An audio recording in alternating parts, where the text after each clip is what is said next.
Good afternoon from the KUOW newsroom. This is Seattle Now. I'm Patricia Murphy with a roundup of today's top stories. It's Wednesday, August 13th. Seattle Mayor Bruce Harrell is pushing new legislation to curb predatory home buying offers. Joshua McNichols has more. Many Seattle homeowners get flooded with letters from people offering to buy their houses. Sometimes the offers are fair, other times they verge on predatory. They can victimize elderly and financially stressed people who don't know what their home is really worth. Today, a key city council committee heard about a proposed new law that would force buyers to pay for an independent appraisal if asked, let sellers cancel the deal within 10 days, and authorize city fines of up to $10,000. Councilmember Rob Saka asked if the fines would be high enough. How are we confident it's enough to provide a sufficient deterrent effect for repeat and flagrant violators? The mayor's office answered, "We think it is, but we'll get back to you." Washington State already has a similar law, but Seattle's proposed version would be stricter. Joshua McNichols, KUOW News. State auditors have found the Washington Commerce Department gave out $10.7 million in grant money without proper oversight. The audit says the nonprofit Equity and Education Center was given most of that grant in advance rather than reimbursing the organization for expenditures as required. Most of the grant did not have proper documentation showing what it paid for. That's according to auditor Sadie Armijo.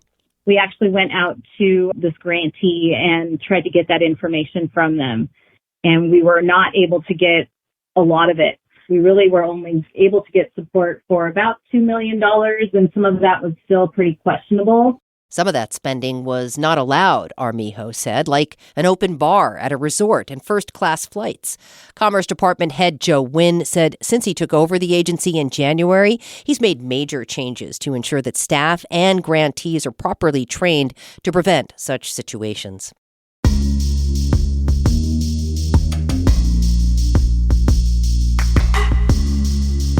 The Bear Gulch fire on the Olympic Peninsula has grown to at least 7,300 acres. The National Weather Service has issued an air quality alert for Mason County, meaning that air pollution levels could reach into unhealthy levels. Meanwhile, first responders say they're making some progress to contain the wildfire. Jacob Holden is with the fire response team. We will continue to use air operations with water drops to support resources on the ground around certain perimeter areas of the fire, and that is where we are at right now, mostly gauging in structure protection and trying to keep those values safe. The Bear Gulch wildfire has prompted the closure of several recreational areas and campgrounds. It started in early July and is about 3% contained. Authorities are looking for a man who escaped from custody at SeaTac Airport last night. Officials say the 20-year-old was able to get away from two Washington Department of Corrections officers in the parking garage. He was last seen running across the light rail tracks toward International Boulevard. According to the Seattle Times, the King County man has a long criminal history, including a conviction for robbery. He's the third person since May to escape from custody while at the airport. Healthcare officials worry that recent cuts to federal funding for mRNA research will make it difficult to develop new vaccines for a wide range of infections. The U.S. Department of Health and Human Services says it'll wind down contracts for mRNA vaccine research, claiming in a press release they aren't effective against respiratory illnesses. Dr. David Cole with UW Medicine is currently working on an mRNA vaccine for genital herpes. He says his work isn't affected by the most recent cuts, but he's concerned that doubt about mRNA technology will spread. Regulators, they could be people who make financial decisions, and they could also be providers and clinicians who are making recommendations to patients, and they could be patients and family themselves. Existing mRNA vaccines for COVID-19 have been proven safe. Currently at UW, researchers are doing a variety of studies on vaccines, including work to develop inoculations for cancer.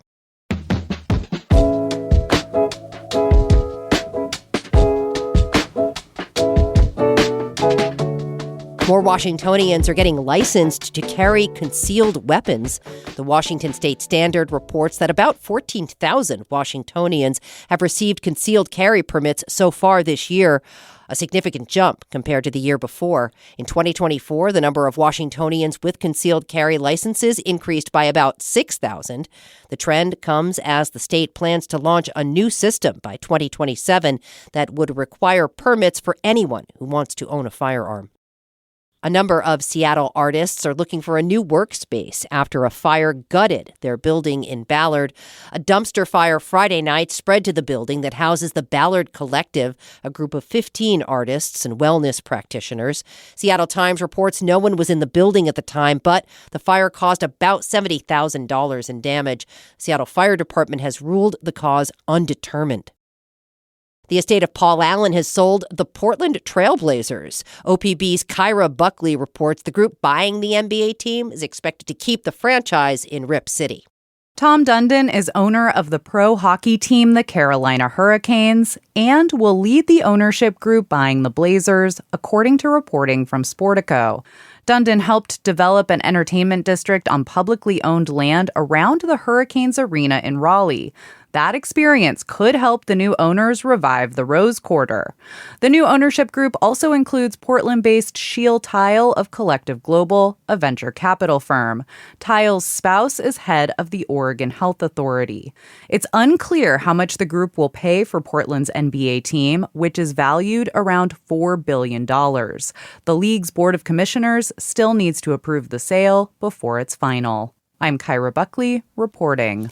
Next time on Seattle Now, one of the best youth jump rope teams in the world is based right here in West Seattle.